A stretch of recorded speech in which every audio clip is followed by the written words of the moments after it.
Vender porque estava faltando ou estava devendo drogas? Não. Nunca fui para dívida de drogas, mas sim porque começaram a criar algumas dívidas, né? Eu saio do banco, então aquele grau de vida que nós tínhamos já não existia mais. Então, só que você ainda quer sustentar aquele grau de vida, né? Você quer sustentar aquele status de vida. Isso. Então você começa a vender os bens para poder sustentar aquele status. Para manter, né? Perfeito. Quer manter. É isso mesmo. E então eu começo a vender o primeiro carro, começo a vender o segundo carro, vendemos apartamento. Eu vou morar na casa da minha sogra, né? E tudo isso para ter o dinheiro na conta, mas era um dinheiro que, na verdade, só estava indo, não tinha nenhum retorno, né? E a maioria dele, eu te falo que assim, tudo pela droga. A maioria desse dinheiro, das coisas que nós vendemos, foi para droga, né?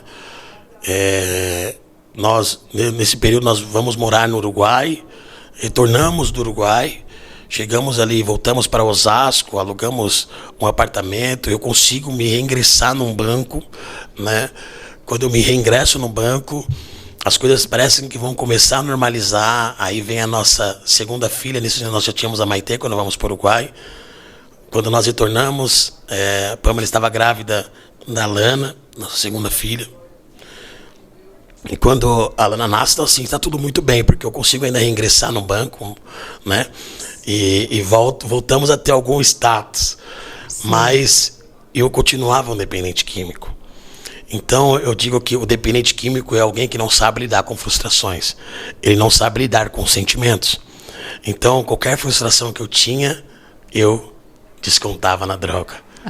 E isso ia aumentando cada vez mais na minha vida, né? E passa-se um tempo, quando a Pamela começa a perceber que está muito evoluído mesmo, a minha drogadição, ela tenta conversar com a minha família, ela chama a minha família para uma conversa, eu peço essa ajuda para ela, e ela fala para a família, olha, ele está pedindo ajuda porque ele não aguenta mais, ele realmente fala que não consegue sozinho. Minha família tentou por diversas vezes internações. Tinha violência no seu lar? Não. Não, né? Não. Graças a Deus, assim, eu nunca fui agressivo, né?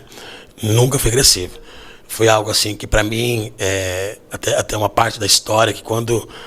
eu vou chegar lá, que é quando eu saio de casa, mas graças a Deus eu nunca fui agressivo, né? Pelo contrário, eu sempre brinco que a Pamela, ela olhava pra minha cara, baixava até a cabeça, né? E ela ela sempre reconheceu quando eu utilizava droga.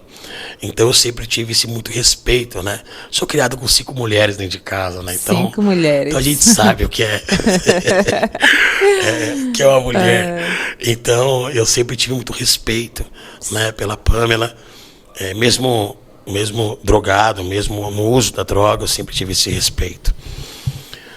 Após algumas tentativas da minha família de internação, eles viram que eu ficava 2, 3 dias na clínica e ia embora. Não queria, não conseguia, de fato. Não conseguia ficar. Não conseguia.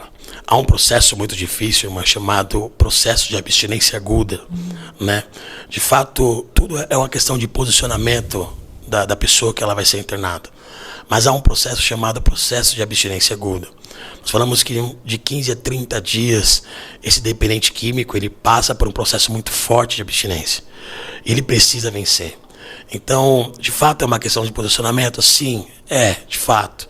Mas também é uma questão, assim, de o sofrimento que essa pessoa está passando por conta do uso da droga. Ele é um dependente, ele é um doente, não deixa de ser um doente. Como tivesse sede de água, né, ali. Sim. Aquela sede enorme. Perfeito, ali. Excelente colocação. Não é? É literalmente isso. Você dorme pensando na droga, você acorda pensando na droga, você vive pensando na droga, né? O seu caráter, os seus sentimentos, eles todos vão embora. Você literalmente se vê jogado naquela droga, naquela substância, se jogado a um prazer imediato, que é isso que a droga te proporciona. Sim. Né? A droga te proporciona um prazer imediato.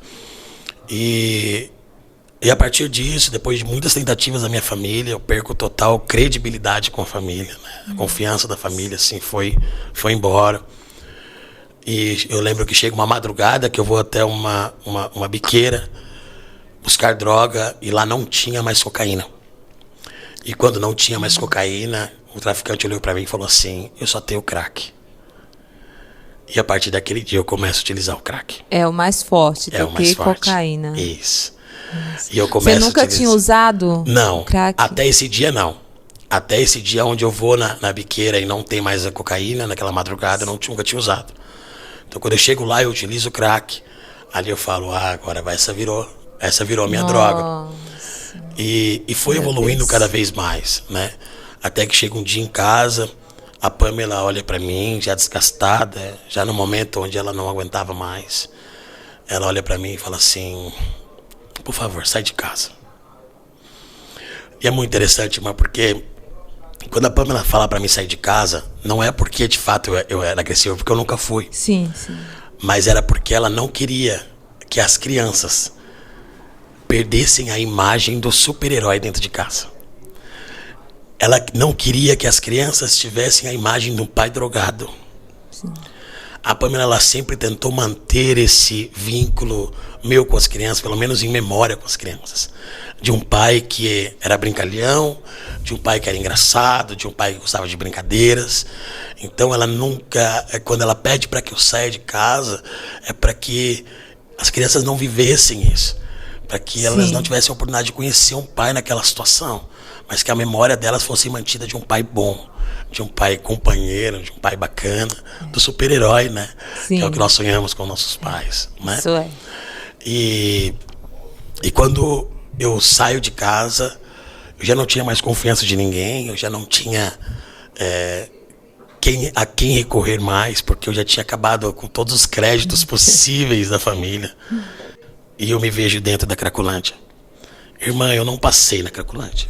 Eu morei na Cracolândia. Eu estive lá dentro, morando durante 1 ano e meio. 1 ano e meio. 1 ano e meio morando lá dentro. Dentro do inferno.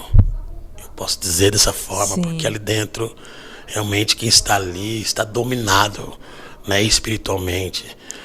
E é muito acessível às drogas, né? Sim, lá literalmente vocês compram lá ou compram não, ou vocês lá ganham é como mesmo? se fosse uma feira. Se você imaginar uma feira de rua, né, a de frutas, é a mesma coisa. Assim, é uma feira de drogas. Então você compra, você utiliza naquele lugar. Então você tem hoje os dependentes químicos que vão de fato ajudar o traficante, né, para que ele não seja pego. Então, todo momento ele vai estar ali dentro ajudando. E ali eu morei ali dentro da Cracolândia. Morei mesmo. Só que assim, você não tem mais recurso. Você não tem mais dinheiro. Você não tem mais nada. E você vai procurar algo para fazer para você se manter no vício. Isso. E eu comecei a praticar alguns assaltos. Irmã, nesse processo, eu fui preso 7 vezes. Nesse processo dentro da Cracolândia. Eu, literalmente... Eu barganhava com o Senhor, porque cada prisão que eu tinha, eu entrava na cadeia e eu falava para Deus assim, Deus, se você me tirar daqui, eu vou ser melhor, eu não vou usar mais. E eu saía da cadeia. Toda vez que eu saía, eu voltava para dentro da Cracolândia. Nossa, meu Deus. Toda vez que eu saía daquele lugar, eu voltava para ir na Cracolândia. Eu ia lá, assaltava de novo, era preso de novo. E soltava. E soltava e voltava para Cracolândia. Mas eu te falo, irmã, que é forte falar isso, mas os meus momentos de prisão foram os melhores momentos que eu tinha. Porque eu desapareci literalmente. A Pamela já tinha feito, e minha mãe, uns 3 BOs de desaparecimentos meus. Porque eu não queria que ninguém me visse mais. Irmã, eu cheguei a pesar, eu tenho quase 1,90 m de altura, eu cheguei a pesar 53 quilos. Nossa, algo assim, muito magro, muito magro. Eu usava drogas, assim, uma quantidade muito grande. Então, realmente, eu emagreci muito, muito mesmo. Só que para mim era um alívio estar dentro da cadeia, porque, primeiro, elas saberiam onde eu estava. Então, para elas também era um alívio quando eu era preso, porque, opa, já sabemos onde ele está.